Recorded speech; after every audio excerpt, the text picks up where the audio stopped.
आणि रवींद्रजींना मनापासून शुभेच्छा देण्याच्या करता आलेले सर्व त्यांचे हितचिंतक जमलेल्या बंधू भगिनींनो आणि माझ्या तरुण मित्रांनो, मगाशी सुरुवातीलाच रवींद्रजींनी सांगितलं की बाबा आम्ही अनेकदा बोलवत होतो, 75ला बोलवलं, परंतु आज अजित पवार त्या ठिकाणी आले. पण मी आलो ना. सातारा जिल्ह्यातील ज्येष्ठ पत्रकार, साहित्यिक आणि खऱ्या अर्थाने आचार्य बाळशास्त्री जांभेकर स्मारकाचे शिल्पकार म्हणून ज्यांची ओळख महाराष्ट्राला आहे ते रवींद्र बेडकर यांच्या 81व्या वर्षात पदार्पण त्यांनी केलंय. आणि त्याच्या करता हा एक गौरव समारंभ आयोजित केलेला आहे. त्याच्यात आमच्या विनोद कुलकर्णीजी, हरीश पाटणेजी आणि रवींद्र बेडकर गौरव समितीच्या सर्व मान्यवरांनी पुढाकार घेतला आणि हा कार्यक्रम इथं दिमागदार होतोय. माझी आणि रवींद्रजींची ओळख तसं बघितलं तर स्वर्गीय सुभाष शिंदे यांच्यामुळे झाली. त्यांनी त्याचा उल्लेख केला. सुभाष शिंदे साहेब पवार साहेबांच्या वाढदिवसाच्या निमित्तानं पुस्तक काढायचे, त्यात रवींद्रजी लिखाण करायचे, इतर मान्यवरांची माहिती असायची, फोटो असायचे, वेगवेगळे दाखले असायचे, साहेबांचे पण विचार त्या ठिकाणी असायचे, साहेबांच्याही मुलाखती घ्यायचे. आणि तो सतत 25 वर्ष चाललेलं होतं. म्हणजे मला आठवत आहे, मी तर आमदार झालो ते 91ला झालो आणि त्यावेळेस डिसेंबरमध्ये पुस्तक निघणार म्हणून विविध राजकीय पक्षाचे आमदार आम्हाला सांगायचे पुस्तक निघालं का नाही, आमच्या पिजन हॉलमध्ये टाका, आम्हाला पुस्तक मिळालं पाहिजे. इतकं त्या पुस्तकाचं आकर्षण हे त्या काळामध्ये आम्ही स्वतः डोळ्यांनी पाहिलेलं आहे. आणि त्यावेळेस रवींद्रजी, सुभाष शिंदेजी यायचे, साहेबांना वेळ मागायचे, साहेबांना व्यापातनं वेळ देता यायचा, कधी नाही यायचा, तरी हे हटायचे नाही. हे तिथं सातत्याने पाठपुरावा पण तिथं मुक्काम करणार. साहेब तिकडं दिल्लीला असायचे. साहेब 2004ला माझ्या माहितीप्रमाणे देशाचे कृषी मंत्री झाले आणि 2004 ते 2014 10 वर्ष पवारसाहेब दिल्लीमध्ये असायचे. आणि त्यावेळेस ते दिल्लीला जायचे आणि साहेबांच्या त्या मुलाखती घ्यायचे आणि वेगवेगळे फोटो अनेकांना मागायचे, अनेकांकडनं माहिती घ्यायचे. आणि त्याच्यानंतर मी जसा राजकीय जीवनामध्ये त्यावेळेस नौका होतो, परंतु माझेही त्यांनी फोटो टाकायला सुरुवात केली ही वस्तुस्थिती खरी आहे. माझ्याही देवगिरी बंगल्यावर, देवगिरी बंगला मला 99 साली मिळाला. मध्ये फक्त 5 वर्ष तिथं सुधीर मुनगंटीवार साहेब राहत होते, नाहीतर कंटिन्यू आजपर्यंत मी त्या बंगल्यामध्ये राहत आलेलो आहे. शासनाचा प्रतिनिधी म्हणून, कधी विरोधी पक्षनेता म्हणून, कधी उपमुख्यमंत्री म्हणून, कधी मंत्री म्हणून. आणि त्याच्यामुळं त्याही भागामध्ये रवींद्रजींनी, सुभाष शिंदेंनी त्यांचे फोटोग्राफर बरोबर असायचे. ते सांगायचे आता हा म्हणजे तुम्हाला सगळ्यांना माझा स्वभाव अगदी कडक आहे, कोणाचं ऐकत नाही, अमुक काय उर्मट आहे, असं काय काय काय काय माझ्याबद्दल अफवा पसरवल्या जातात. खऱ्या किती खोट्या किती ते जवळ माझ्या आलेल्या त्यांनाच माहिती. पण त्यावेळेस हे मला सांगायचे आता शर्ट पॅन्ट घालून द्या, आता बंद गळ्याचा सूट घालून द्या, आता झप्पा पायजामा घालून द्या, आता जॅकेट घालून द्या. अरे बापरे बापरे बापरे, मी तर वैतागून जायचो. मी हे आले की मी म्हणायचो मी जातो कुठंतरी निघून. पण एवढं त्यांना असायचं. मग ते कधी बुद्धिबळाचा डाव टाकायचे, म्हणायचे आता बुद्धिबळा पण खेळूया. माझ्याही बरोबर बुद्धिबळ खेळले तर साहेबांच्याही बद्दल बरोबर बुद्धिबळ खेळले तर ते फोटो तुम्हाला आता बघायला मिळत असतील. अशा पद्धतीनं रवींद्रजींचं आणि स्वर्गीय सुभाष शिंदेजींचं इतकं काही त्याच्यामध्ये जीव गुंतवून ही लोक काम करायचे. आणि मलाही आश्चर्य वाटायचं, मलाही गंमत वाटायची. कारण एखाद्यावर प्रेम असू शकतं, जिव्हाळा असू शकतो, आपलेपणा असू शकतो, परंतु ते सातत्य टिकत नाही. चढ उतार राजकीय जीवनामध्ये आले, उगवत्या सूर्याला नमस्कार करणारे लोक समाजामध्ये आपल्याला सगळ्यांना पाहायला मिळतात.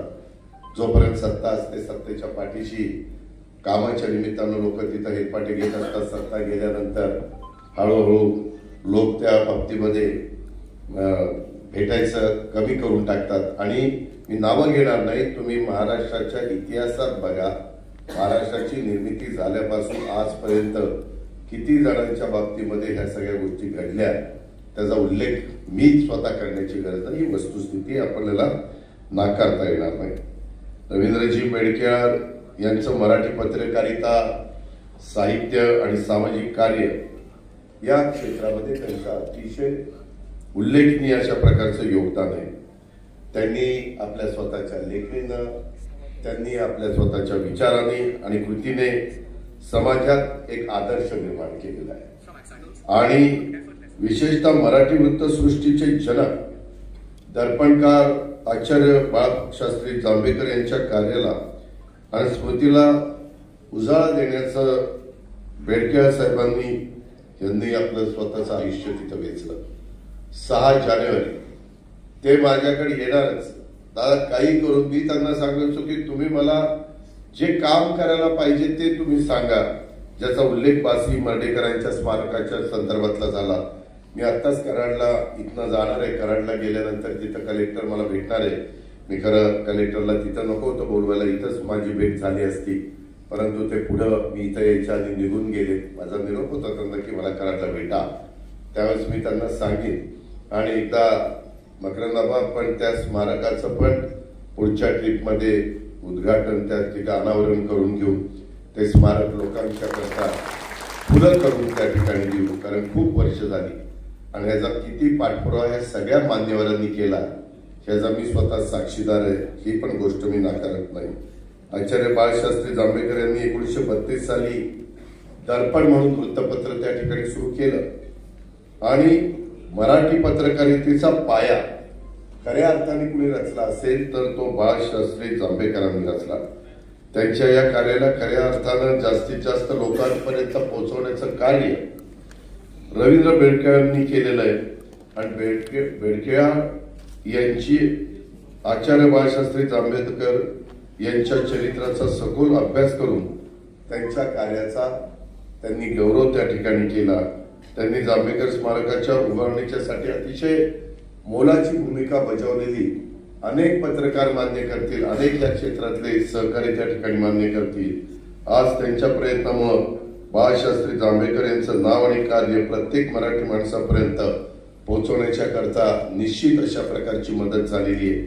दुसरा काहीच स्वार्थ नाही, पण मराठी पत्रकारितेला खऱ्या अर्थाने एक दिशा देण्याचं काम, ती लोकांच्या पर्यंत त्या पत्रकारितेच्या रूपाने पोहोचवण्याचं काम हे बाळशास्त्री जांभेकरांनी केलेलं आहे, दर्पणकार. आणि त्याच्यामुळं हे पुढच्याही पिढीला कळलं पाहिजे अशा पद्धतीनं हे रवींद्रजींनी काम करून दाखवलं. रवींद्रजींचं पत्रकारितेतील योगदान खरं तर आजच्या या तरुण पत्रकारांच्यासाठी खरोखरीच एक आदर्श आहे. त्यांनी पत्रकारितेला केवळ व्यवसाय न मानता समाज जागृतीचं साधन म्हणून स्वीकारलेलं आपण अनेकांनी अनुभवलेलं आहे. मी स्वतः ते अनुभवलेलं आहे. आणि त्यांच्या लेखनातून आणि कार्यातून सामाजिक सुधारणा, शिक्षणाचा प्रसार आणि मराठी भाषेचा, संस्कृतीचा गौरव यांचा सातत्याने पुरस्कार त्या ठिकाणी दिसून येतो. त्यांनी पत्रकारितेच्या माध्यमातून सामान्य माणसांच्या प्रश्नांना वाचा फोडली आणि समाजातील दुरावस्थेवर प्रकाश टाकण्याचं काम हे देखील रवींद्रजींनी आपल्या आजपर्यंतच्या कारकिर्दीमध्ये केलेलं आहे. पत्रकारितेप्रमाणे साहित्य क्षेत्रात देखील आमच्या बेडकेळकर साहेबांचं काम हे आपली एक वेगळ्या प्रकारची अशी अमिट छाप त्यांनी सोडलेली आहे. त्यांनी सातारा जिल्ह्यातील साहित्यिक असेल, सांस्कृतिक चळवळ असेल, याला बळ देण्याचं काम केलं. विशेषतः फलटण येथे यशवंतराव चव्हाण मराठी साहित्य संमेलनाच्या आयोजनात त्यांनी घेतलेली मेहनत आणि त्यांचं नेतृत्व यामुळे सातारा जिल्ह्यातील साहित्य क्षेत्रातील कामगिरीमध्ये निश्चितपणे भर पडली. आणि त्याचबरोबर महाराष्ट्र पत्रकार कल्याण निधीचे अध्यक्ष म्हणून त्यांनी पत्रकारांच्या कल्याणासाठी अनेक उपक्रम राबवले. मलाही या राज्याचा 11व्या अर्थसंकल्प सादर करण्याची संधी मिळाली. त्यावेळेस ते माझ्याकडे पण हक्काने यायचे आणि मलाही पाठपुरावा करायचे. मी एखाद्या वेळेस कामाच्या गडबडीत असले तरी ते त्यांची चिकाटी अजिबात सोडायचे नाही, पाठपुरावा अजिबात ते त्या ठिकाणी कमी पडून द्यायचे नाही. पत्रकारांना आर्थिक आणि सामाजिक सुरक्षा मिळावी यासाठी त्यांनी सातत्याने प्रयत्न केलेले हे मी स्वतः पाहिलेले आणि त्यांच्या या कार्यामुळे अनेक पत्रकारांना आधार मिळाला. ही गोष्ट कुणाच पत्रकाराला नाकारता येणार नाही. रवींद्र बेडकर यांचं व्यक्तिमत्व हे साधे, नम्र आणि कर्तव्यनिष्ठ असं आहे आणि वयाच्या 81व्या वर्षातही त्यांचा उत्साह, कार्यक्षमता आणि समाजाप्रती असलेली बांधिलकी हे आपण बघतो. तुम्ही बघा, आज पण त्यांच्याकडे बघितलं तर कोण म्हणतील का 81 वर्षाचे, म्हणजे जरा केस थोडे आणखी काळे केले तर बाबा 51 वर्षाचाच वाटेल. ही वस्तुस्थिती आहे. तो चेहरा, तेच ते साधं राहणं आणि तशाच पद्धतीने शर्ट, पॅन्ट, दुसरा कुठलाही वेगळा बदल वेशभूषेमध्ये नाही, अशा पद्धतीचं त्यांचं काम आणि एकंदरीत मराठी पत्रकारितेला आणि विशेष करून ग्रामीण मराठी पत्रकारितेला गौरवशाली इतिहास हा निश्चितपणे आहे. देशाच्या स्वातंत्र्य लढा असेल किंवा मराठवाडा मुक्तीचा लढा असेल, विद्यापीठ नामांतराचा लढा असेल किंवा सामाजिक सुधारणांचा शाहू फुले आंबेडकरांच्या महाराष्ट्रातला लढा असेल, प्रत्येक लढ्यात ग्रामीण पत्रकारांचं योगदान हे मोठं राहिलेलं आपण बघतोय.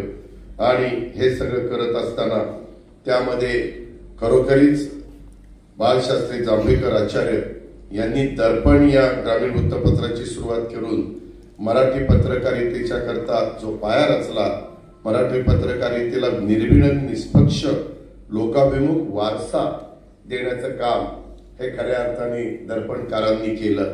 सुरुवातीला लोकशिक्षण, नंतर ज्ञानप्रसार आणि नंतर देशाच्या स्वातंत्र्य मिळवून देण्याच्या उद्देशाने मराठी पत्रकारिता करण्यात येत होती.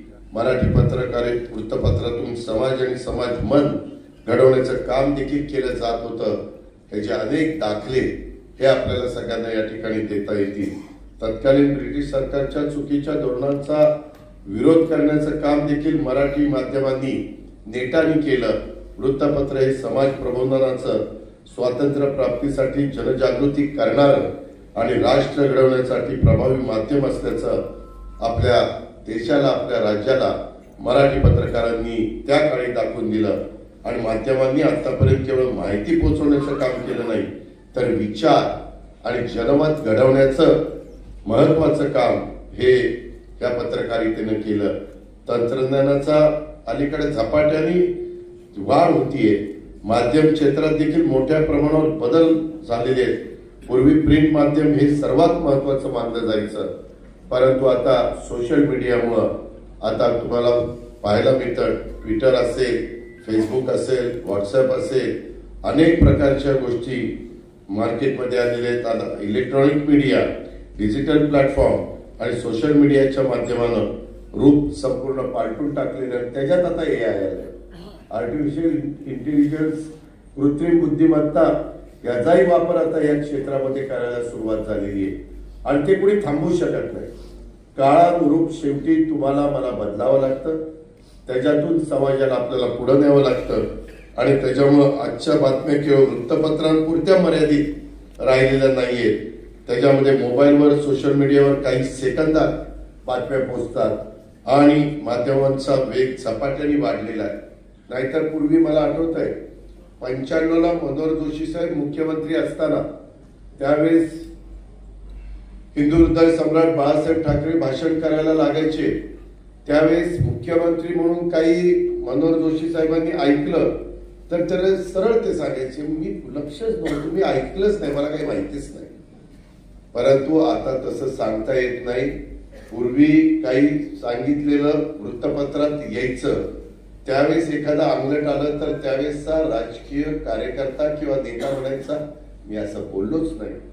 आता सांगण्याची वेळच येत नाही, लगेच दाखवतात आणि ते मीडियावाले, चॅनलवाले ते केलेलं असताना ते इतकं रिपीट करतात की तेच 20 वेळा तरी दाखवतात. लोक म्हणतात ते काय सारखं हे करतोय, तो केलं. अरे पण तेच ते फिरवतोय.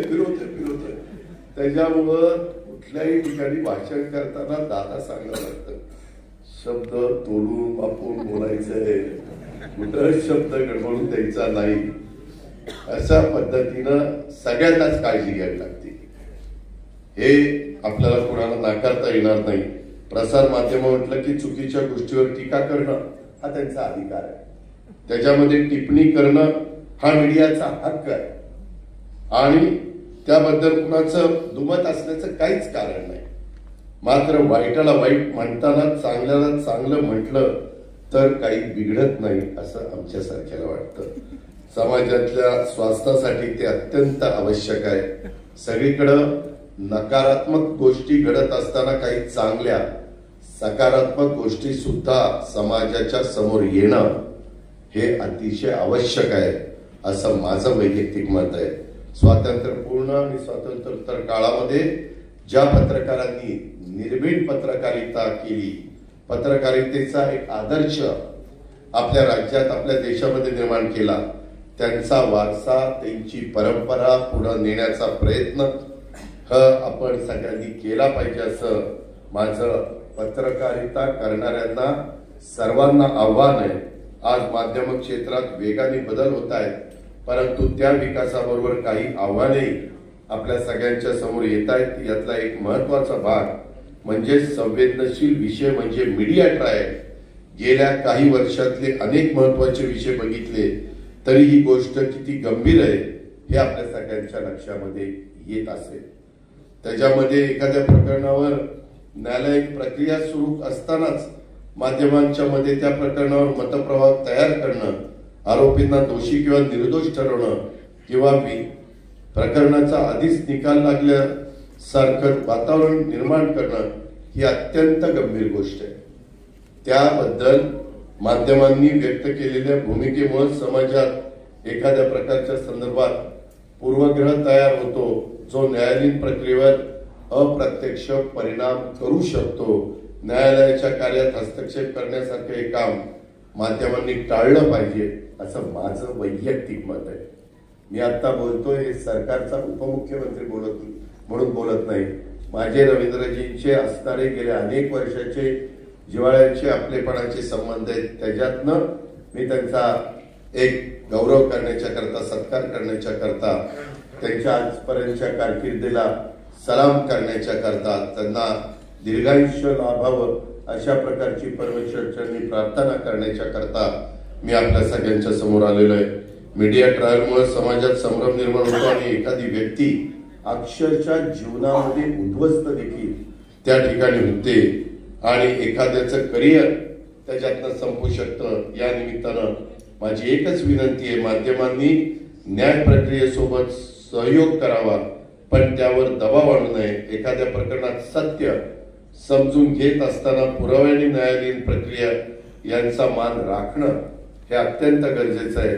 माध्यमाचं क्षेत्र हे समाजाला दिशा देणार आहे. म्हणूनच मीडियानी बातम्या देताना संवेदनशीलता आणि जबाबदारीची जाणीव ठेवली पाहिजे. नाहीतर आम्ही वाचतो सूत्रांच्या, अरे कुठलं सूत्र तर मला कधी दिसलंच नाही. असं नाहीये. त्याच्यामध्ये सूत्रांच्याकडनं मिळालेल्या माहितीनुसार कोणती बातमी प्रसारित करण्यापूर्वी माझी विनंती आहे की त्याची सत्यता तपासा. त्याच्यामध्ये अफवा पसरवणं किंवा कोणत्याही गोष्टीला सनसनाटी स्वरूप देणं हे सर्वांनी टाळलं पाहिजे. माध्यमांनी केवळ बातम्या देण्याचं काम करू नये तर समाजाचं प्रबोधन करण्याचं देखील एक प्रभावी साधन तुम्ही आहात आणि तसं तुम्ही व्हावं.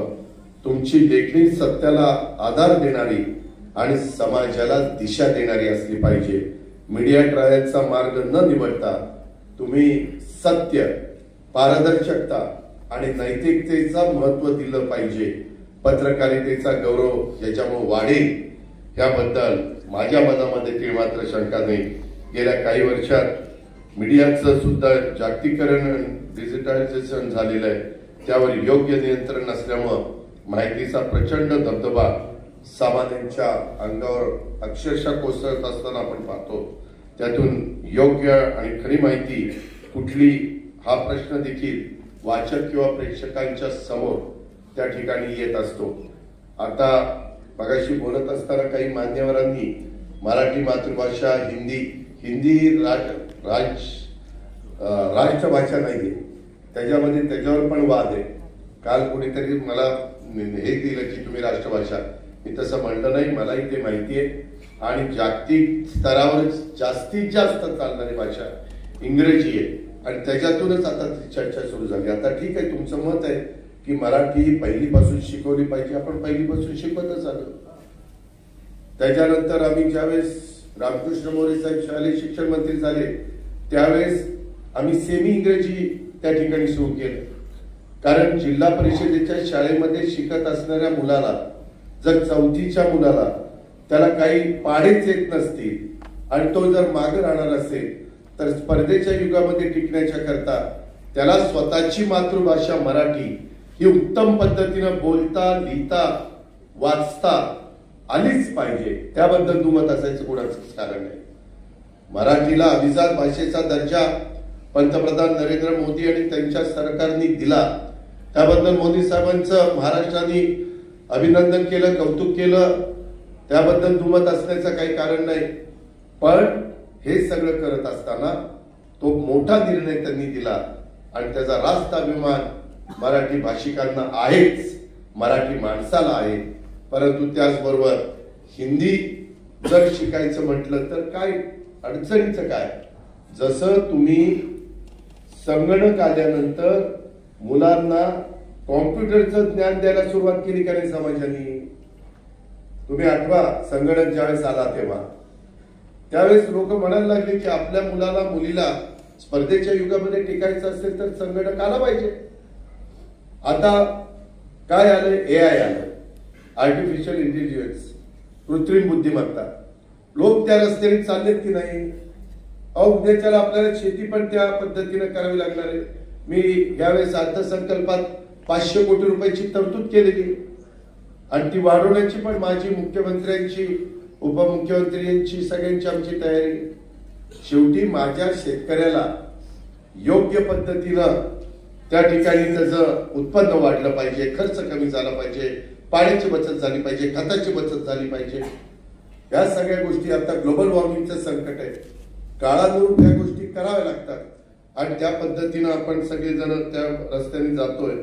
परंतु हे सगळं करत असताना पत्रकारिता हे खरं तर बुद्धीशी आणि बुद्धिमत्तांशी निगडीत असणारं क्षेत्र आहे आणि मात्र या बुद्धीच्या क्षेत्राला सुद्धा आता या कृत्रिम बुद्धिमत्तेच्या निमित्तानं, म्हणजेच आर्टिफिशियल इंटेलिजन्सच्या निमित्तानं तिथं एंट्री घेतलेली आहे. 2 वर्षापूर्वीच मला वाटतं 15 ऑगस्ट 2023 मध्ये मुंबईत तक या न्यूज चॅनलनी कृत्रिम बुद्धिमत्तेचा वापर करत सायली नावाची निवेदिका टीव्हीच्या आणि मोबाईलच्या पडद्यावर आणली. ही तर त्यावेळेस सुरुवात होती आणि त्यामुळं माध्यम क्षेत्रावर सुद्धा एआयचा मोठा प्रभाव पडणार आहे. हे क्षेत्र सुद्धा कृत्रिम बुद्धिमत्तेच्या तावडीतून आता सुटणार नाही, हे नक्की झालेलं आहे. त्यामुळं या कृत्रिम बुद्धिमत्तेला टक्कर देण्यासाठी तसं मनुष्यबळ सुद्धा आपल्याला विकसित करावं लागणार आहे. माझा असा ठाम विश्वास आहे की माध्यमं किती प्रगत झाली तरी मानवी हस्तक्षेप हा नेहमीच महत्वाचा असणार आहे.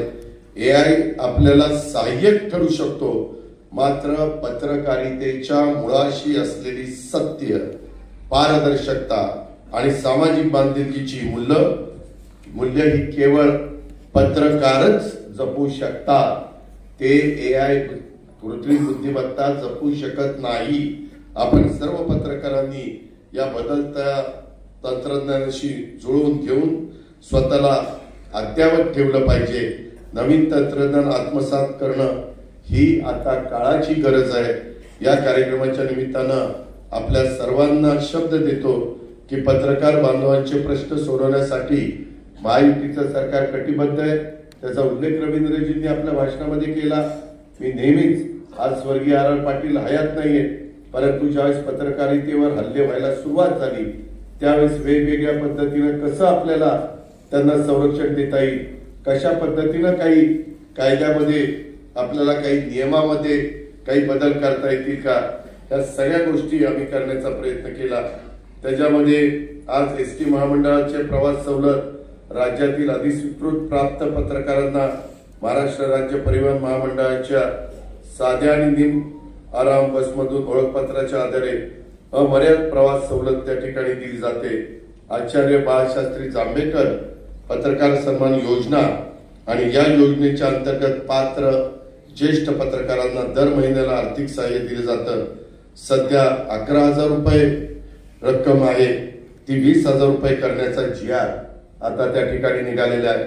शासकीय विश्रामगृहामध्ये पत्रकारांना सवलत आणि अधिस्वीकृती प्राप्त पत्रकारांना शासकीय विश्रामगृहामध्ये सवलतीच्या दराने आम्ही निवासाची सुविधा करून दिलेली आहे।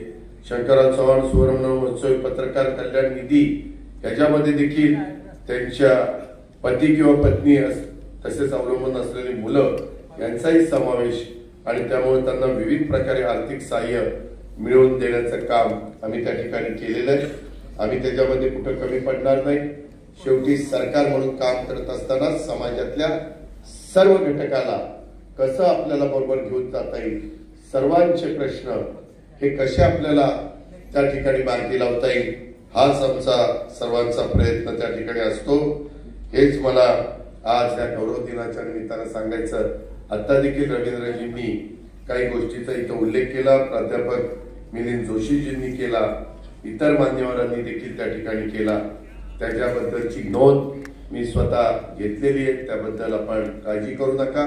फक्त रवींद्रजी तुम्ही नेहमी जसा पाठपुरावा करता तसा पाठपुरावा त्या ठिकाणी करा, मला त्याच्यामध्ये काहीच वाटत नाही। शेवटी हे काही वैयक्तिक रवींद्रजींचं काम नाही, हे समाजाचं काम आहे, हे त्या क्षेत्राचं काम आहे।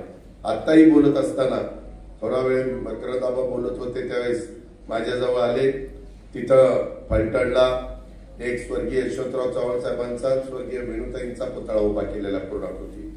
खरं माझं स्पष्ट मत आहे तुम्हाला सगळ्यांना, जे पुतळे उभे करतात फायबरचे पुतळे अजिबात त्या ठिकाणी उभे करू नका। करायचे असेल तुमची त्या ठिकाणी ताकद असेल तर तुम्ही पूर्णाकृती पुतळे ब्रांचचे उभे करा, आणि जर ताकद कमी असेल तर अर्ध पुतळे करा। कोण मागं लागले का नाही, मोठाच करायला पाहिजे। ते झाल्यानंतर ते प्लास्टर ऑफ म्हणजे हे जे पुतळे तुम्ही जे करता त्याचे टवके जातात, त्याचा कधी कुठंतरी काहीतरी खराब होतं आणि त्याच्यातनं प्रश्न निर्माण होतात। हे असं करू नका, त्याच्यातनं कायदा सुव्यवस्थेचे पण प्रश्न निर्माण होतात। महापुरुषांच्या पुतळ्याच्या संदर्भामध्ये काही वेगळं तिथं घडलं तर आमच्या पोलीस यंत्रणेवर ताण येतो आणि त्याची किंमत सरकारला पण मोजावी लागते, गरीब वर्गाला पण मोजावी लागते। त्याच्यातनं अफवा उठतात, त्याच्यातनं अलीकडच्या त्या सोशल मीडियाच्या निमित्तानं कुठं काहीतरी घटना घडलेली तिकडच क्लिप काढतात आणि ती इकडे जोडतात आणि म्हणतात हे इथंच असं घडलेलं आहे।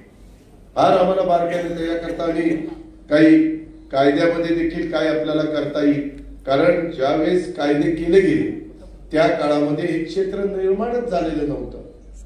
घटनेचे शिल्पकार डॉक्टर बाबासाहेब आंबेडकरांनी जे काही तिथं घटना दिली, संविधान दिलं, त्यावेळेसचा काळ आणि आताचा काळ जमीन आसमानाचा फरक आहे।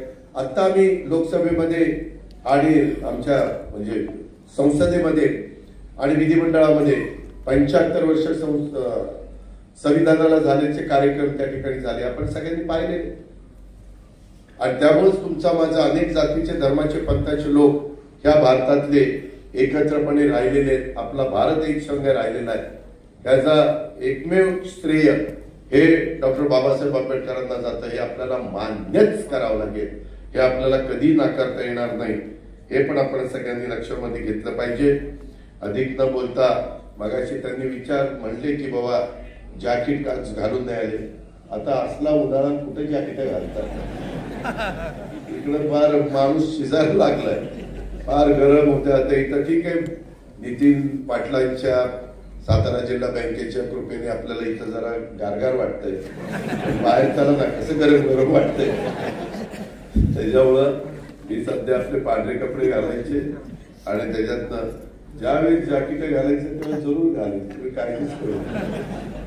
मित्रांनो, गमतीचा भाग करूया, परंतु मी रवींद्र पेड बेडके यांना त्यांच्या 81व्या वाढदिवसाच्या निमित्तानं पुन्हा एकदा मी हार्दिक शुभेच्छा देतो, त्यांचं अभिनंदन करतो, त्यांना परमेश्वराची प्रार्थना करतो. तमाम माझ्या सातारा जिल्ह्याच्या वतीनं, राज्यातल्या जनतेच्या वतीनं त्यांना आरोग्य उत्तम राहो, त्यांचा उत्साह कायम राहो आणि पत्रकारिता आणि सामाजिक क्षेत्रात आणखी त्यांच्या हातून सेवा घडो अशा प्रकारचा विश्वास मी आजच्या या कार्यक्रमाच्या निमित्तानं व्यक्त करतो. आणि एक वेगळा आगळा कार्यक्रम त्या निमित्तानं आमच्या हरीश पाटणे आणि विनोद कुलकर्णीजी आणि गौरव समितीनं इथं आयोजित केल्याबद्दल त्यांनाही धन्यवाद देतो. आयुष्यातली 60 वर्ष पत्रकारिता आणि साहित्य क्षेत्रामध्ये काम करणं हे साधं सुद्धा काम नाही, हे येड्यागावळ्याचं काम नाही. त्याला खूप मोठे त्या ठिकाणी योगदान लागतं. नाहीतर अलीकडं आम्ही बघतो कोणी 60 वर्षाचे झाले की आता रिटायर झाले, आता रिटायरमेंटचं आयुष्य जगायचं, हे करायचं, तसं नाही पाहिजे. शेवटी शेवटपर्यंत आपण जेवढं आपली शरीर प्रकृती साथ देईल तिथपर्यंत समाजाच्या चांगल्या कामाच्या करता प्रत्येकाने जर हातभार लावला तर निश्चितपणे आपण एक महासत्ता होण्याच्या करता, आपला देश महासत्ता होण्याच्या करता कुठं आपण कमी पडणार नाही अशा प्रकारचा विश्वास व्यक्त करतो. उशिरा झाला परंतु 75ला मी काय वेळ दिली नाही, कारण मी म्हटलं 75ला कशाला, खरं तर 81ला पण वेळ देणार नव्हतो. माझं शताब्दी महोत्सवाला म्हणलं फारच रवींद्रजी नाराज होती. मग म्हणलं चला आता 81. मग आबा म्हणले, सध्या मी जरा आबांचं जरा जास्त ऐकतो, त्याच्यामुळं आबा म्हणले नाही दादा द्यायला पाहिजे. कुठली एक टप्प्याटप्प्याने ठेव का. पूर्वीचे 99 साली जसे साताऱ्यामध्ये राष्ट्रवादीचे दिवस होते तसे दिवस आहेत का? नाही. आता 2 वर आम्ही आलो. 2 मध्ये आता 1 मंत्री केलेला आहे. तुम्ही इकडची संख्या वाढवा म्हणजे मी ते बरोबर करतो, तुम्ही काळजीच करू नका. शेवटी संख्येला महत्व असतं राजकारणामध्ये किंवा कुठल्याही क्षेत्रामध्ये. पण तुम्ही केलेल्या जास्तीत जास्त मागण्या मी सकारात्मक विचार करेन एवढीच खात्री आणि शब्द मी माझ्या साताराकरांना, स्टेजवरच्या मान्यवरांना देतो. पुन्हा एकदा रवींद्रजी बेडके साहेबांचं मी मनापासून कौतुक करतो, अभिनंदन करतो. त्यांनी असंच आपल्या सगळ्यांच्या मध्ये काम करत राहावं अशा प्रकारची परमेश्वरांनी त्यांनी करावं असं परमेश्वरांनी प्रार्थना करतो आणि या ठिकाणी